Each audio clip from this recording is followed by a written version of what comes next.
Frozen షోల్డర్ని మనం ఎలా treat చేస్తాము?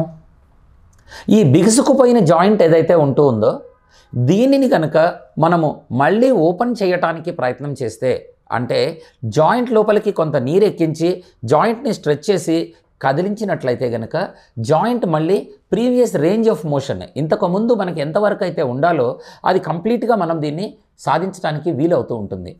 అలాగే చాలామందిలో లోపల ఇన్ఫ్లమేటరీ రియాక్షన్ ఏదైతే వస్తూ ఉంటుందో దాన్ని తగ్గించడానికి కొంత స్టిరాయిడ్ రిలేటెడ్ మందు ఒకటి లోపలికి వేస్తే కనుక ఇది కంటిన్యూ చేసి మెయింటైన్ చేసుకోవడానికి అవకాశం ఉంటుంది. అలాగే వీక్ అయిపోయిన జాయింట్, దానికి కావాల్సిన రేంజ్ ఆఫ్ మోషన్ మనము ఎక్సర్సైజ్ ద్వారా మళ్ళీ తిరిగి పొందవచ్చు. ఇవి అన్నిటినీ కనుక కొంత మందులతోటి దీన్ని పొందినట్లయితే వీళ్ళకి సాధారణమైన క్వాలిటీ ఆఫ్ లైఫ్ అందరిలాగా వీళ్ళు నొప్పి తగ్గించుకొని మేనేజ్ చేసుకోవడానికి అవకాశం దొరుకుతుంది. ఈ అడ్వాన్స్డ్ ట్రీట్మెంట్స్ ద్వారా మీరు నొప్పిని తగ్గించుకున్నట్లయితే సర్జరీతో మీకు పనే ఉండదు.